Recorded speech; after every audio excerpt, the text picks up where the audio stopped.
That's Amita Swadhin. And she is what we call one of our greatest hits. She has spoken at NSAC before, at the National Sexual Assault Conference before, and we brought her back, much like many of the other plenary speakers that you've heard, I think with the exception of Alicia. They've all been with us at other plenaries at NSAC. And so we wanted to bring Amita back because she has so much wisdom and knowledge that we would love her to share with all of the 5,000 people that are with us today. So let me tell you a little bit about Amita. She's been an educator, storyteller, and strategist for 20 years. Their work to end interpersonal institutional violence stems from their experiences as a queer, non-binary, femme, daughter of Indian immigrants, and survivor in incestuous childhood rape and domestic violence in 2016. Domestic violence, excuse me. In 2016, Amita founded Mirror Memoirs, a national nonprofit uplifting LGBTQI and people of color who survived child sexual abuse. In 2009, Amita co-created Secret Survivors, a theater project featuring child sexual abuse survivors with Ping Chong and Company. Amita is also a published writer. They hold an MPA from NYU, where they were a Reynolds Social Entrepreneurship Fellow.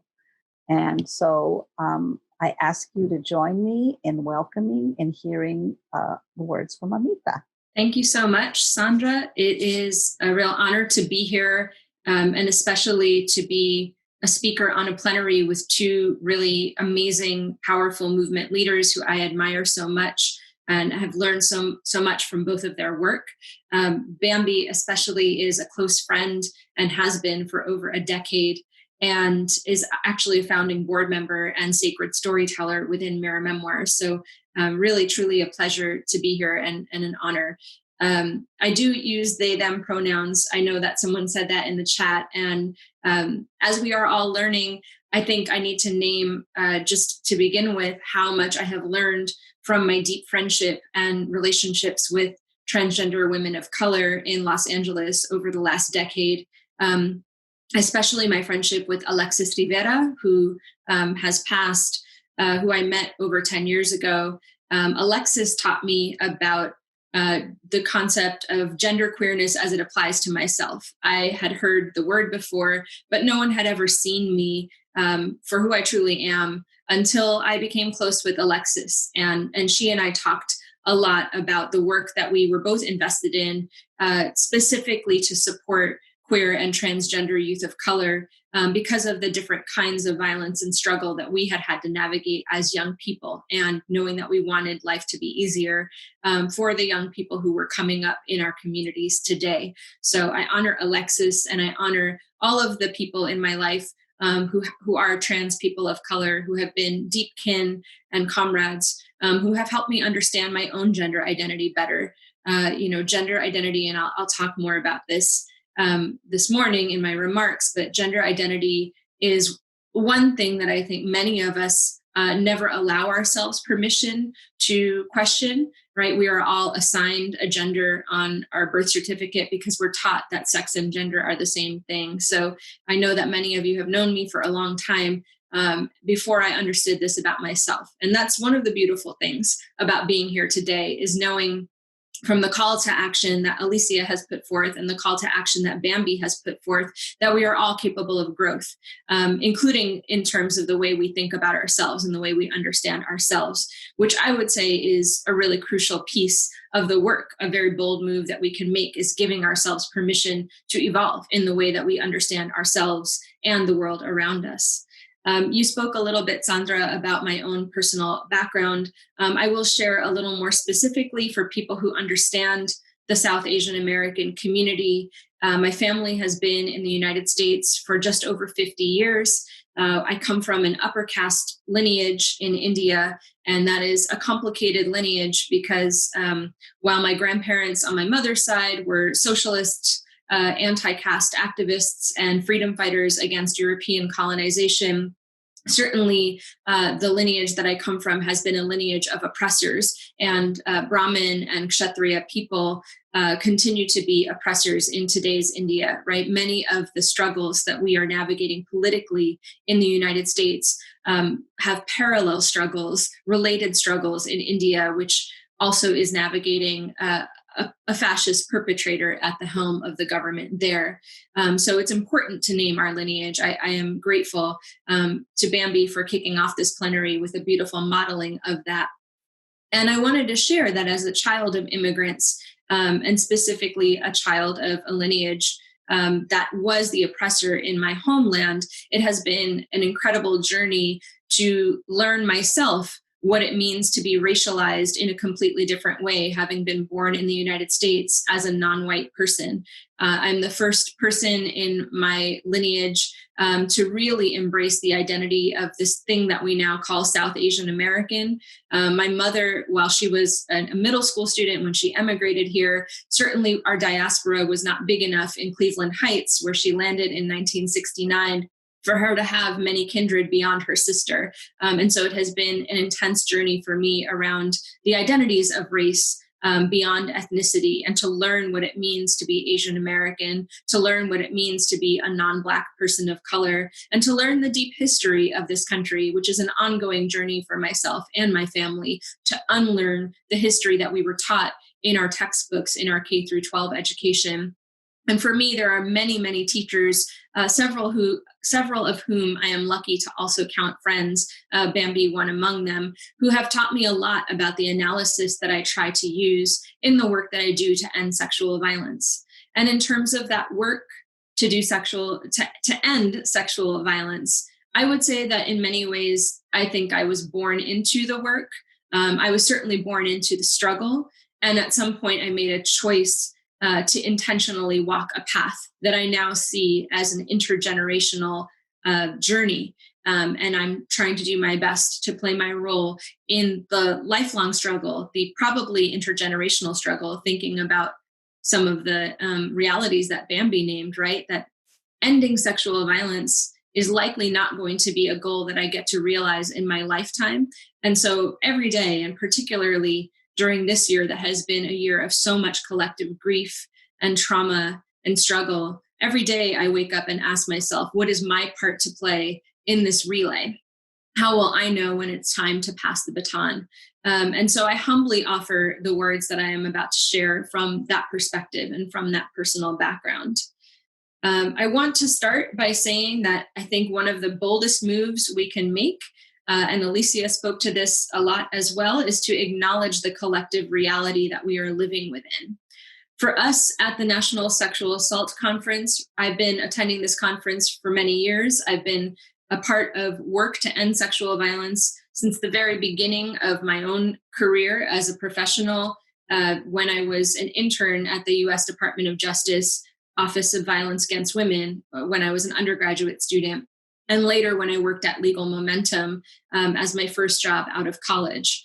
And so I know that many of us are trained as professionals to support people in how to leave an abusive relationship, to support survivors in learning about consent and in learning about healthy relationships. That is something that every single person who's tuning into this plenary has in common, that we have that commitment to supporting survivors, including ourselves often.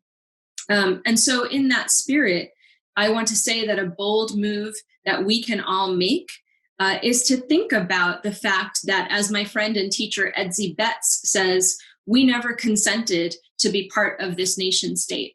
We never consented to exist in a world that divides us according to false borders. And most of us are in an abusive relationship with our country. As Alicia powerfully stated, we do have a perpetrator at the helm of our country. And I have also heard many people on social media this year say, oh, he's the worst president that we've ever had. But I want to caution all of us who may experience more privilege in this country than Alicia and Bambi and the communities that they work for and work with and belong to, that certainly our current president is not the first perpetrator that we have ever had in power, right? We are being gaslit by this country every day in our school curriculums, in our organizational cultures, to deny the fact that we live within institutions that abuse us, abuse our fellow Americans, our fellow human beings who live on this land that is really called Turtle Island every single day. So I think step one, the first bold move that we can make in our journey to leave this abusive relationship with our country is to get radically honest. It's the same thing we would tell a survivor who's preparing to or even considering leaving their abusive relationship with someone in their home that is abusing them. We have to start acknowledging the collective reality that we live within. And in that spirit, something I've been thinking a lot about this year is the reality that we are actually living through a triple pandemic. Much has been said in the media this year of the global COVID-19 pandemic, layered on top of the global pandemic of white supremacy and anti-Blackness. But we don't talk enough about how those pandemics are interwoven with the ongoing global pandemic of childhood rape. We know in the United States, from the Centers for Disease Control Adverse Childhood Experiences study, that roughly 1 in 5 children in the United States will be sexually abused by the age of 18. And in case you haven't seen that data yet, just know that the rates are not that different. It's 1 in 4 female assigned children and 1 in 6 male assigned children. That's 20%, and that's a conservative estimate of the US population. I've seen studies that are done by the governments of Mexico that indicate 1 in 3 children in Mexico will be raped or sexually assaulted by the age of 18. And in my ancestors' home country of India, a government study by the Ministry for Women and Children found that 1 in 2 children will be sexually assaulted by the age of 18. So we are living within a global pandemic of childhood rape that predates the COVID-19 pandemic. When this COVID-19 pandemic first erupted to a point where shelter-in-place orders were coming down across the United States, my first thought was to myself as a child, knowing the terror that I would have felt of being locked in my home with the person who was raping me, who was my father, every day for weeks upon weeks and months upon months. And I have to tell you that I have been carrying that grief and that sorrow for the children who I know right now are in that very situation. And it is partly because of them that I wake up every day to do the work that I am committed to. The virus causing the pandemic of childhood rape is, of course, rape culture. We know that rape culture is inherently fed by every ideology that humans have been fed to dehumanize our fellow human beings, to strip other people of their humanity. That includes, but is not limited to, the concepts of ageism, anti-Blackness, heteropatriarchy, cis-sexism, ableism, and casteism. And I want to ask you, what would it look like to honor but decenter our individual experiences as survivors of sexual violence in order to center the collective work of eradicating rape culture and truly ending all forms of sexual violence? We would have to honor our history and our present in order to achieve this goal. We would have to acknowledge the way rape has been and continues to be weaponized as a tool of colonialism and imperialism. As we see in the stories in our Mirror Memoirs audio archive, the project that I'm honored to co-create with Bambi and many other trans and gender nonconforming and intersex and queer, Black and Indigenous and other people of color who survived child sexual abuse across this country. We have an audio archive that our work is founded on that includes, to start with, 60 stories of survivors at this intersection living across 15 states in the United States. And these are stories of people who not only survived child sexual abuse in their home communities, but often survived rape committed by state employees because they were children our society had deemed to be less than human, undesirable. That includes state employees who are police officers, juvenile detention officers, prison guards, immigrant detention center guards, and psychiatric hospital employees. It is because we bear witness to each other's collective trauma and collective pain of surviving violence, not only interpersonally, but surviving violence by the state, that Mirror Memoirs is unapologetically an abolitionist organization. That means for us that we are committed to never use our political power, such that it may be, or our financial resources to advocate for an expansion of the carceral system. You will never see Mirror Memoirs staff members or board members or core members advocate for an end to the statute of limitations or an increase in funding for rape kit testing, because we know that those are mechanisms that would lead more people to be put in prison. And we know that our members have been raped in prison and detention centers and juvenile detention centers. And that is not our vision for collective healing and collective justice and a world without all forms of sexual violence. I also want to name that as someone who comes from a background historically, before my family emigrated to the United States, of privilege and of being the oppressors, that I know too well in my body, in my spirit, in my ancestral wisdom, that when an oppressor who has state power or has institutional power, societal power, commits rape against a member of an oppressed population, we bring that violence home to our families. I can tell you that every single female assigned person in my family who I have spoken to about my own experience of sexual violence has told me that they too are a survivor of sexual violence. That includes the women who are older than me in my lineage, and it includes the girls and young women who are younger than me in my lineage. I also have to tell you that my father himself is a survivor of multiple instances of childhood rape. And I know too well the consequences of the fact that he was not supported as a child. There was never intervention, never protection, and never a space for him to heal. He began perpetrating sexual violence in his teenage years against my older cousins and continued that violence well into his senior citizenship. And I think about that all the time. I think about what the interventions could have looked like for him to get support, to admit what he had to endure, and to talk about the ways that he was struggling and perhaps thinking as a teenager of continuing that cycle of violence. I've learned a lot from my friend and teacher, Sonia Shah, at the Ahimsa Collective, who sponsored a visit for myself and Jaden Fields, our Mirror Memoirs co-director, to attend a restorative justice circle in a men's prison in California with cisgender men who admitted that they had committed child sexual abuse. And I have to tell you that the majority of men in that circle also shared with us that they too were survivors of childhood rape and sexual assault. So I know very well from many, many personal experiences in my family and in my political work that we are not going to end all forms of sexual violence if we continue to invest in the carceral system. I don't know what the world will look like when we finally end rape culture, but I know that I cannot figure it out alone. I know our work must be intersectional, intergenerational, and interdependent.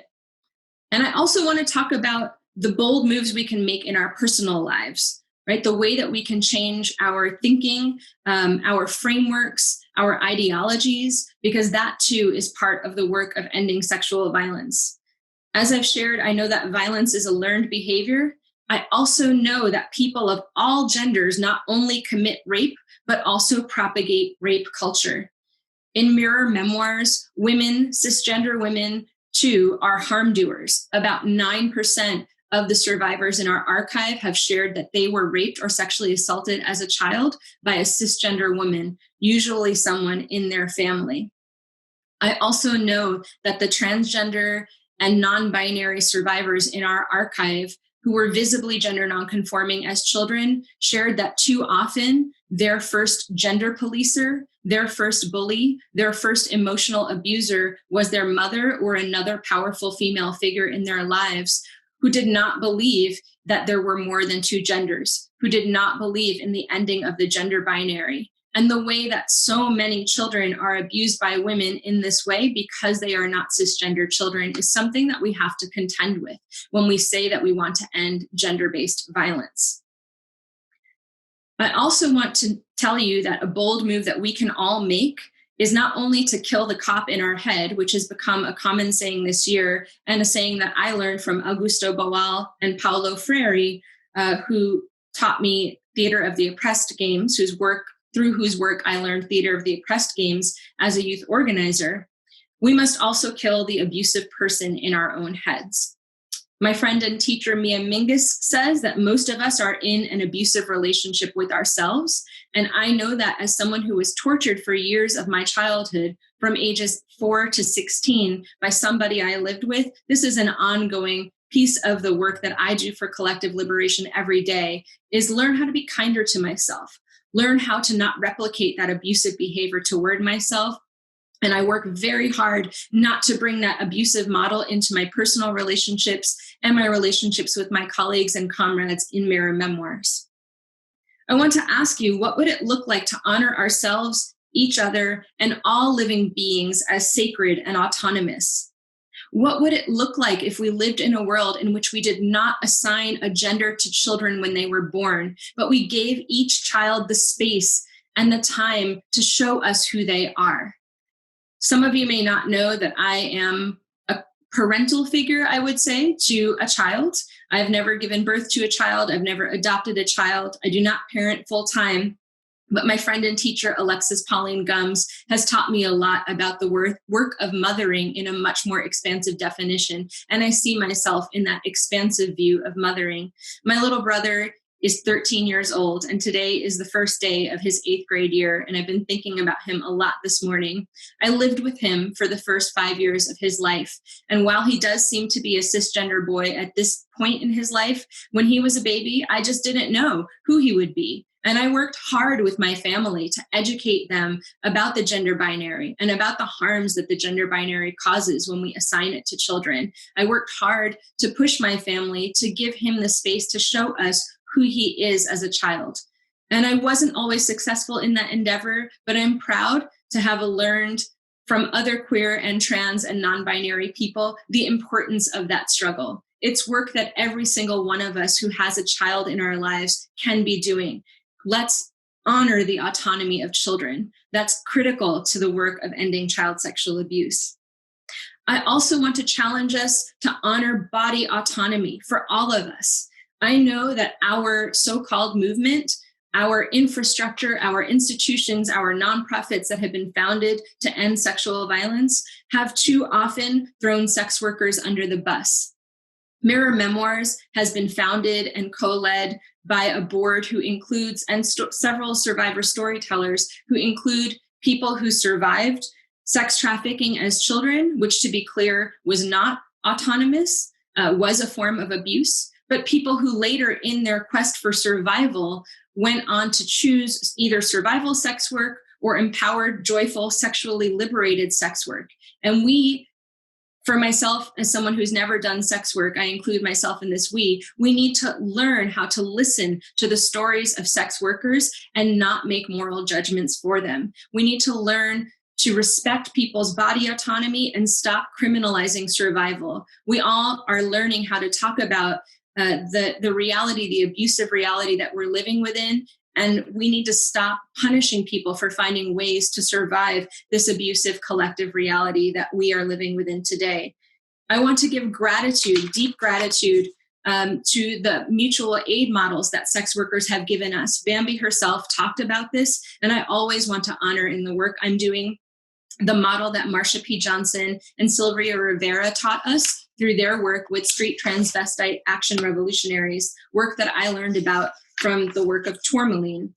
Sylvia Rivera was very open as a trans Latina woman about her journey as a child sexual abuse survivor, her journey of running away from home because she was not supported there and because she was abused there, and having to do survival sex work as a young person living on the Christopher Street piers of New York City.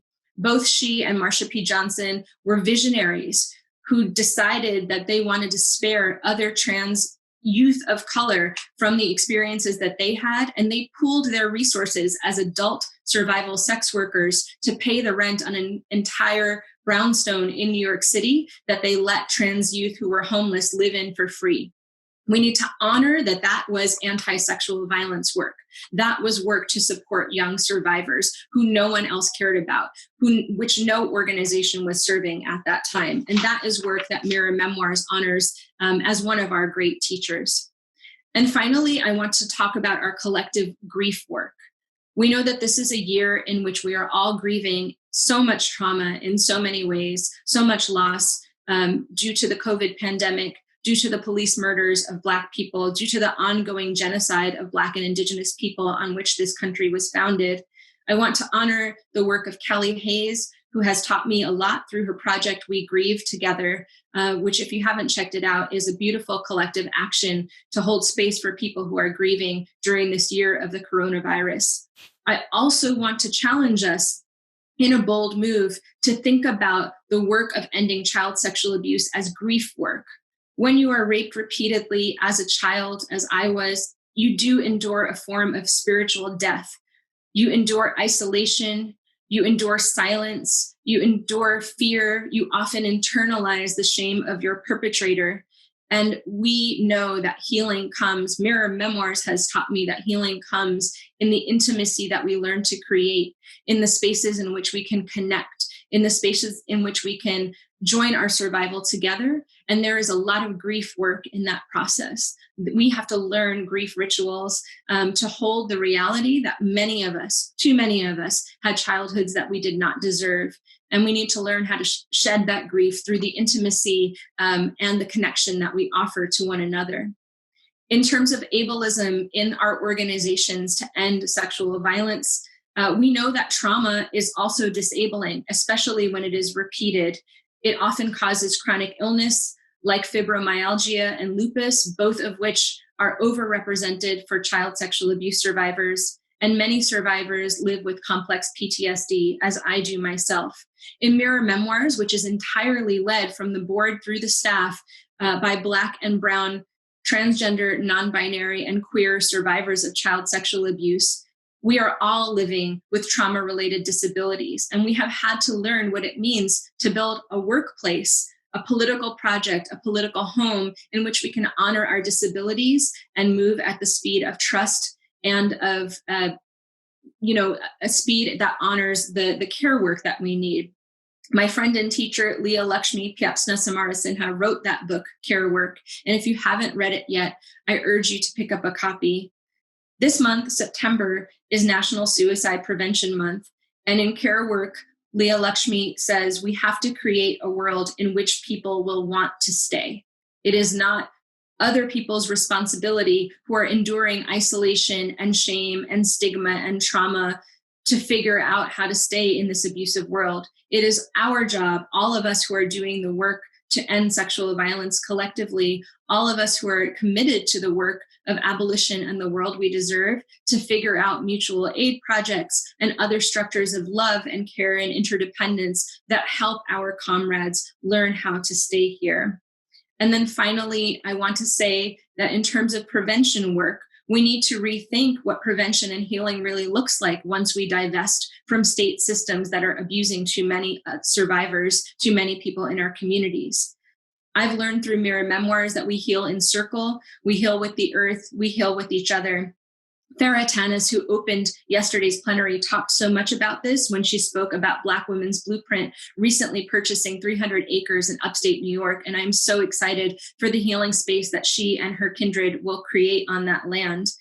Mirror Memoirs, too, has been part of land-based retreats. I myself had the honor of curating a retreat last fall, a sea kayaking retreat off the coast of Washington State for survivors of sexual violence. And I can tell you that the powerful work we did in nature with one another, in bearing witness to one another, in feeling safe enough to strip our clothes off and swim naked in the waters off the coast of the Salish Sea was more healing than years and years of talk therapy, and more healing than any program I have seen offered by mainstream nonprofits to end sexual violence. We also need to acknowledge that storytelling is prevention work. when we don't create the space for survivors who live at the intersections of state violence and interpersonal violence to share our stories, too often we make the mistake of investing in the very systems that are abusing us, the very systems that are propagating rape culture and fostering epidemic rates of sexual violence. And then to close, I want to talk about whose job this is, whose job this movement is, whose job is this work. I think too often individual survivors have internalized the notion that it is only our work to end rape culture, that if we were raped, it is our job to end it. But honestly, the same way that we were all raised in white supremacist, anti-Black culture, whether we are Black or not, it is our job to shift that culture to end anti-Blackness and to end white supremacy. Similarly, it is all of our jobs to end rape culture, because whether you personally have ever been raped or sexually assaulted or not, every single one of us has been born into and raised within a global rape culture. But within that, my asterisk is that survivor leadership, of course, does matter. But not survivor leadership just on the basis of being a survivor, because again, I want to emphasize that my own father is a survivor of childhood rape. It does not qualify you, in my mind, to build a truly liberatory, collective, intersectional, interdependent movement to end sexual violence just by the experience of having endured rape yourself. I want to see a movement led by survivors who are committed to ending police and prison violence, survivors who understand that state violence and military violence are themselves vehicles of sexual violence. I want to work with other survivors who are exploring or perhaps already committed to the notion that abolition is the gateway to our collective liberation. And finally, I want to end with a quote by one of my favorite poets, who also was a child sexual abuse survivor and who also wrote about it, Lucille Clifton. She said that we cannot create what we can't imagine. I want to share with you that my two favorite questions in the Mirror Memoirs interview process are questions that I hope you will ask yourselves today and in the months to come. The first question is, if you were to go through a portal into another dimension right now, and in that dimension, capitalism does not exist, and your only responsibility from the moment you get up to the moment you go to sleep is to heal yourself, and you have a bottomless toolbox with you with every spiritual and material resource to support your healing, what's in the toolbox? And finally, what is your personal vision for how humanity can end child sexual abuse? Let's learn how to imagine the world that we need and deserve. Thank you so much.